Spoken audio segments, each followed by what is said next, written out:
Welcome back, everyone. This is Cody Hart for Government Accountability with an update for the third week of September.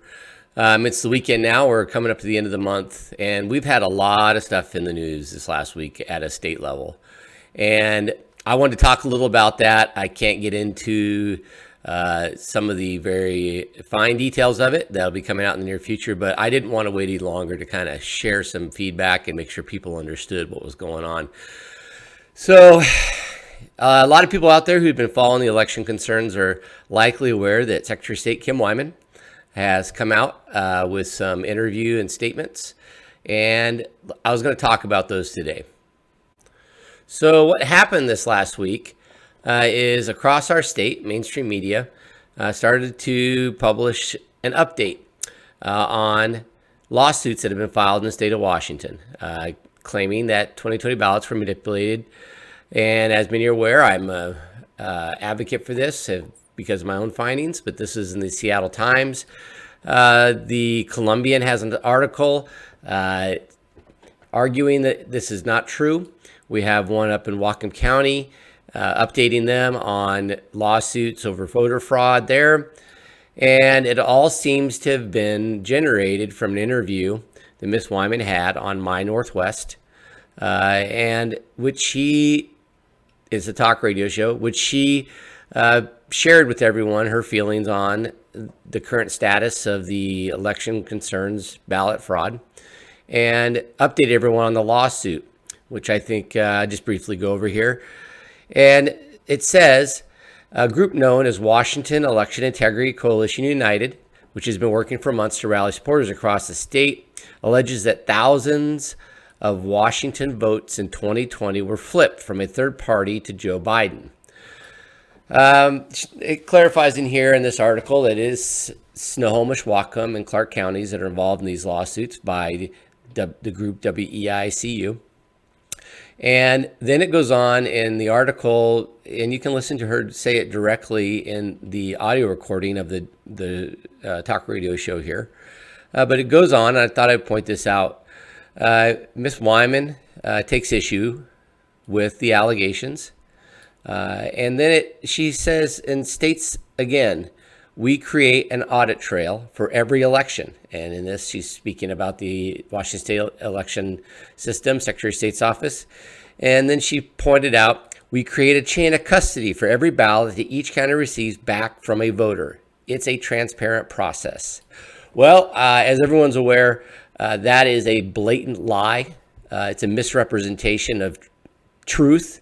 And we know this because I've proven it. And if you go through my website at codyhart.org and you want to go through either my blogs or go to my YouTube channel, if you go to contact us, go to my YouTube channel, you will see for yourself if you haven't already seen it. But I'll point out to those who have, or either way, there are 3 videos on here. New informant videos. Ballot security supports Inslee concern. This is an undercover video. And then another video. These are all where the chain of custody is proven not to exist. And that Ms. Wyman's statements are a flat out lie. Absolute lie. And I've proven over and over again. And so I wanted to give some feedback on not only that, but some of the things that aren't being spoken about. And that is, I wanted to point out 3 counties, Snohomish, Whatcom, and Clark, are involved in this lawsuit. And not Skagit County, where I have already shown that we have massive government corruption. We have massive election crimes have occurred. The auditor's office is suspected of being committing criminal acts. The sheriff's office has been implicated. The prosecuting attorney's office has been implicated. And that outside law enforcement is looking into, and that the Federal Bureau of Investigation has already started to look into. Ms. Wyman is omitting this completely, denying it, and doing so is lying to the public. She should be more transparent. If she's not part of it, she should just say it how it is and let the situation unfold. But instead, she is concealing it, denying it. And so that's a part of the problem, in my opinion. That's a part of a lot of government problems, when government hides truth from the people. And that's what's going on there. And I also wanted to point out to you that The direction of these lawsuits is, there's a different direction that I'm helping the public out with here in Skagit County, and I publish that on my blog. And so I wanted to update everyone on that and make sure everyone understood what was going on. So if you go to my website, codyhart.org, or you can search for it at Cody Hart for Government Accountability, you will find just a few weeks ago under my blog that I issued an article titled 2020 Election Crimes, Public Trial Scheduled to Begin in October. And I've had a lot of people ask me about this, and first and foremost, it's still moving forward. There's some out there that want to minimize that this isn't going to actually happen. No, it's going to happen. Second, let's talk about what this really is. This is an opportunity for every registered voter in Skagit County to use the evidence that's been gathered and to have criminal statutes presented and decide and vote for themselves whether certain government officials should be found guilty or acquitted of committing criminal acts. We do not have a system to hold our government accountable in Skagit County. So this is your opportunity. The system, I believe, will be fair, and if nothing else, people will understand. It is set up very much like we vote for our governor, vote for all the elected officials, and so it's a system they have in place to put them in power. Well, it will also be the system to hold them accountable.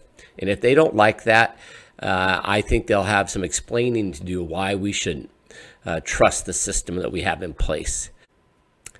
I also wanted to point out some observations I've made that I'd like people to think about. And that is the general concept of government accountability and our election system. And how I've seen so many groups put their political and partisan beliefs above our country. And that's not what any of this is about. This is about accountability. I don't care what political party you're from. If you're corrupt, you're corrupt. And I hope everyone agrees with that. There needs to be somebody out there holding everyone accountable. And I think that if you sat down and thought about it, you would be pretty disgusted by the fact that we have no leaders in either party in our state right now who are truly effective at holding corruption and government corruption accountable. And that's got to change. And it's one of my passions. And I hope everyone understands that that has to be a change in our state or nothing's going to get fixed. We've been almost a year now since the elections. We've seen evidence, video evidence, emails. We've seen video files deleted.